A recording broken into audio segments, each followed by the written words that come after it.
दोस्तों, क्या आप जानते हैं कि भारत के किस गांव के कुत्ते करोड़पति हैं? या फिर ये कि अगर आसमानी बिजली हवाई जहाज पर गिरे तो क्या होगा? अच्छा, आप ये तो जानते होंगे कि हमारी हड्डियों से कट-कट की आवाज क्यों आती है? नहीं जानते? इसीलिए तो कुछ ऐसे ही इनक्रेडिबल चीजों को फैक्ट्स की इस माला में पिरोकर लाया हूं मैं आपके सामने एक बार फिर। बिना किसी भी देरी के आइए शुरू करते हैं फैक्टिफाइड हिंदी पर आज का ये सफर। Factified. Facts on your face. Fact number 1। दोस्तों, आपने करोड़पति रईस बिजनेसमैन के बारे में तो बहुत बार सुना होगा, लेकिन क्या कभी आपने करोड़पति कुत्तों के बारे में सुना है? जी हाँ, क्या आप जानते हैं कि भारत में एक गांव के सभी कुत्ते करोड़पति हैं? कुछ समझे? नहीं तो मैं समझाता हूँ। दरअसल गुजरात के मेहसाना के पंचोट गांव के कुत्ते करोड़पति हैं, और वो है वहां पर मौजूद मणिपति कुतरिया ट्रस्ट के कारण, जिसके पास 21 बीघा जमीन है।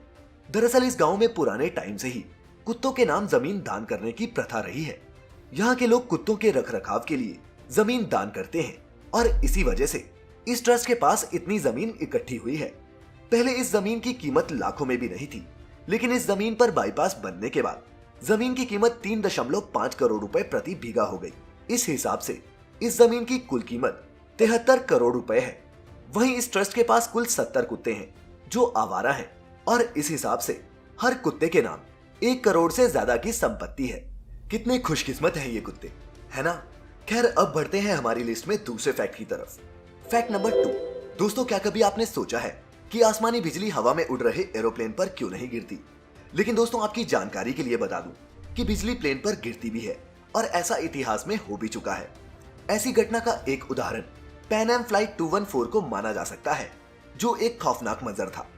8 दिसंबर 1963 के दिन पैन अमेरिकन वर्ल्ड एयरवेज की पैन एम फ्लाइट 214 में सवार 81 जानें तब चली गई थी जब यह हवाई जहाज आकाशीय बिजली का शिकार हो गया और प्लेन क्रैश हो गया। लेकिन आज के दौर में ऐसी दुर्घटना होने के चांसेस बहुत कम हैं, क्योंकि पैन एम 214 के क्रैश होने के बाद बिजली से बचने के नए मेथड्स को अपनाया गया। अब इंजीनियर इसमें पूरी सावधानी बरतते हैं कि आसमान से गिरने वाली बिजली किसी भी विमान की ईंधन प्रणाली में चिंगारी पैदा न कर सके। इसी वजह से ईंधन की टंकियों के इर्द गिर्द काफी मोटी कई लेयर्स वाली प्रोटेक्टिव शील्ड होती है, ताकि वो किसी भी तरह की चिंगारी से बची रहे। इसके अलावा entry doors, fuel filling caps और सभी गैप्स को बिजली का सामना करने के लिए इन पर कई टेस्ट परफॉर्म किए जाते हैं। एयरक्राफ्ट में इस्तेमाल होने वाला फ्यूल भी पहले से कम एक्सप्लोजिव होता है। दोस्तों, ये भी बता दें कि बिजली गिरने की स्थिति में सबसे पहले वो प्लेन के नुकीले हिस्से से गुजरती है। अमूमन ये विंग टेल्स और उसकी नोज होती है। इनमें गुजरने के बाद वो टेल के रास्ते बाहर निकल जाती है। इस कारण प्लेन पर जब कभी बिजली गिरती है तब अंदर बैठे यात्रियों को ये पता तक नहीं चलता। हालांकि पायलट और क्रू मेंबर्स को ये बात पता चल जाती है, और ये कोई चमत्कार नहीं बल्कि फराडे के एक सिंपल से एक्सपेरिमेंट का प्रैक्टिकल इस्तेमाल है। Fact number 3। दोस्तों, ऐसा एक बार नहीं हुआ जब दुनिया के विकसित देशों ने भारत का मजाक उड़ाया हो, पर इनमें से एक किस्से के बारे में आज मैं इस फैक्ट में बात करूंगा, जिसका जवाब भारत ने बखूबी दिया। हुआ यह था कि जब इंडिया अपना मार्स मिशन प्लान कर रहा था, उस समय न्यूयॉर्क टाइम्स अखबार में एक कार्टून छापा गया, जिसमें दिखाया गया कि एक किसान अपनी गाय लेकर इलीट क्लब क्लास का दरवाजा खटखटा रहा है, जहां 2 लोग न्यूज़पेपर पढ़ रहे हैं।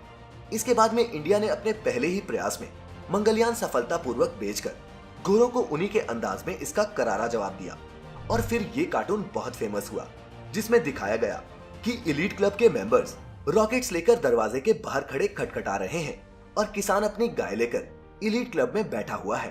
अपने प्रतिद्वंदी को कम आंकने की गलती कभी नहीं करनी चाहिए, और ऐसे और भी मस्त फैक्ट्स जानने के लिए फैक्टिफाइड हिंदी को सब्सक्राइब कर लेना चाहिए। और क्या? Fact number 4। दोस्तों, क्या कभी आपको अचानक चलने, उठने और बैठने से घुटनों या कोहनी की हड्डियों से कटकट की आवाज आई है? कई लोगों को लगता है कि इस आवाज के आने का मतलब ये होता है कि हड्डियां कमजोर हो चुकी हैं। लेकिन सच क्या है? हड्डियों से आने वाली इस आवाज का क्या मतलब है और इसके क्या नुकसान है? आइए जानते हैं। दोस्तों, जोड़ों से आने वाली इस आवाज को मेडिकल भाषा में क्रेप्टिस कहते हैं, और ये आवाज जोड़ों के अंदर रहने वाले द्रव्य में हवा के छोटे छोटे बुलबुलों के फूटने के कारण आती है। कई बार जोड़ों के बाहर मौजूद मांसपेशियों के टेंडन या लिगामेंट्स की रगड़ के कारण भी ये आवाजें आती हैं। ये आवाजें घुटने से अक्सर आती तो रहती हैं, लेकिन दर्द नहीं देती। अगर आपके साथ भी ऐसा होता है तो इसका मतलब हरगिज नहीं कि आपकी हड्डियां कमजोर हैं या फिर शरीर में कैल्शियम की कमी है। कुछ नया था ना? अगर मानते हैं तो वीडियो पे एक लाइक जरूर कर देना। Fact number 5। दोस्तों, हमने आपको फैक्टिफाइड के पिछले एपिसोड में डल झील पर तैरते हुए पोस्ट ऑफिस के बारे में बताया था, लेकिन अगर आपको भारत का ये डाकघर सबसे खास लगा, आपकी जानकारी के लिए बता दें कि दुनिया का सबसे ज्यादा ऊंचाई पर स्थित पोस्ट ऑफिस भी भारत में ही है। हिमाचल प्रदेश की लाहौल स्पीति डिस्ट्रिक्ट में एक खूबसूरत छोटा सा गांव है जिसका नाम है हिक्किम। ये समुद्र तल से 4,440 मीटर या फिर 14,567 फीट की ऊंचाई पर स्थित है और यहाँ घूमने आने वालों के लिए यहाँ पर स्थित पोस्ट ऑफिस एक टूरिस्ट अट्रैक्शन बनकर उभरा है। इस सबसे ऊंचे पोस्ट ऑफिस से सैलानी अपने सगे संबंधियों और रिश्तेदारों को पोस्ट कार्ड्स भेजकर उन्हें अपने वहां होने के बारे में बताते हैं। Fact number 6। दोस्तों, इंसानों में बच्चा 9 महीने तक माँ के गर्भ में ही पलता बढ़ता है और फिर जन्म लेता है, लेकिन कई जीव ऐसे भी हैं जिनका गर्भकाल सालों का होता है।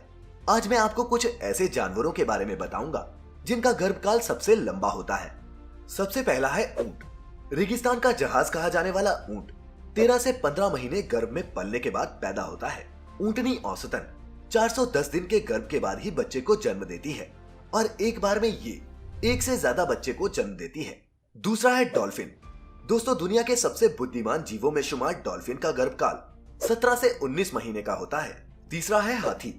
हाथी की बुद्धिमानी के बारे में तो आपको बताने की जरूरत नहीं, लेकिन आपको हथीने की तकलीफ के बारे में जानकर जरूर हैरानी होगी, जो अपने बच्चे को करीब करीब 2 साल तक अपने गर्भ में पालती है। लेकिन हाथीने के गर्भकाल के बारे में सुनकर अगर आपको आश्चर्य हुआ तो आपको बता दूं कि एक जीव ऐसा भी है जो उससे भी ज्यादा टाइम तक गर्भ धारण करता है। दोस्तों, ब्लैक सैलेमेंडर का गर्भकाल 24 से 36 महीने का होता है, लेकिन ये भी सबसे लंबा गर्भ धारण करने वाला जीव नहीं है। शार्क की कुछ स्पीशीज का गर्भकाल सबसे ज्यादा लंबा यानी कि 3.5 साल तक का भी हो सकता है ना अविश्वसनीय। खैर, बढ़ते हैं अगले फैक्ट की तरफ। Fact number 7। दोस्तों, इस फैक्ट में आपको बताऊंगा दुनिया के सबसे खतरनाक पौधे के बारे में। ये है मंचीनील और ये दुनिया का सबसे जहरीला पौधा है। सबसे जहरीला कैसे? तो बता दूं कि इसकी पत्तियां भी इतनी जहरीली होती हैं कि अगर आप बारिश के दौरान इसके नीचे खड़े हो जाएंगे तो आपकी स्किन पर छाले पड़ जाएंगे, क्योंकि बारिश की बूंदें इसकी पत्तियों के कांटेक्ट में आते ही एसिड बन जाती हैं। Famous Spanish explorer Juan Ponce de Leon की मौत इसी मंचीनील के जहरीले रस से लगे तीर से हुई थी। ये रस इतना स्ट्रॉन्ग होता है कि ये कार के पेंट को भी आसानी से गला देता है। मंचीनील के पेड़ को छूने और यहाँ तक कि इसके आसपास जाने तक की इजाजत नहीं दी जाती। फ्लोरिडा, अमेरिका में जहाँ ये पेड़ उगते हैं, उन पेड़ों पर साफ वार्निंग्स चिपकाई होती हैं, पर सिर्फ यही इसे सबसे खतरनाक नहीं बनाता। जहाँ आमतौर पर सभी जहरीले फल कड़वे होते हैं, वहीं मंचीनील के मामले में ऐसा नहीं है। इसका स्वाद शुरू में मीठा और स्वादिष्ट होता है, फिर ये एक तीखी मिर्च जैसा स्वाद देने लगता है। इसे खाने की कुछ ही देर में शरीर में जलन शुरू हो जाती है और इंसान की विंड पाइप या फिर सांस की नली बंद होने लगती है। इसके फल को पॉइजन गावा भी कहते हैं। ये सब जानने के बाद ये कोई ताज्जुब की बात नहीं कि ये प्रजाति बहुत ज्यादा जगहों पे नहीं पाई जाती। आखिर कौन ऐसे पौधे को अपने आसपास उगता देखना चाहेगा? लेकिन ये काटकर भी खतरनाक ही रहता है। इसका धुआं तक जहरीला होता है और इसीलिए ये दुनिया का एक सबसे खतरनाक पौधा है। Fact number 8। दोस्तों, हमारे देश के बड़े शहरों में ट्रैफिक की प्रॉब्लम एक आम बात है।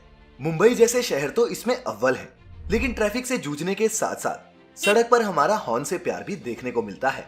हमारा जहां मन करता है वहीं हम हॉर्न बजा देते हैं, जो न सिर्फ नॉइज पोल्यूशन बढ़ाता है बल्कि हमारे कान में दर्द, दिल में स्ट्रेस और ट्रैफिक में उथल पुथल मचा देता है। अगर आप भी इन इम्पेशेंट ड्राइवर्स के हॉर्न बजाने से तंग आ चुके हैं तो आपको मुंबई पुलिस का इनसे निपटने का एक नायाब फॉर्मूला जानना चाहिए। इस नए सिस्टम का नाम है हॉन्क मोर वेट मोर। रेकलेस हॉन्कर्स को सबक सिखाने के लिए मुंबई पुलिस ने अपने कुछ सिग्नल्स को ऐसे रिग किया है कि अगर आप ज्यादा हॉर्न बजाएंगे तो सिग्नल आपको ज्यादा इंतजार करवाएगा। 85 डेसिबल्स के साउंड लेवल के पार होते ही रेड लाइट फिर से रीसेट हो जाएगी और सिग्नल पे ये इंतजार और लंबा हो जाएगा।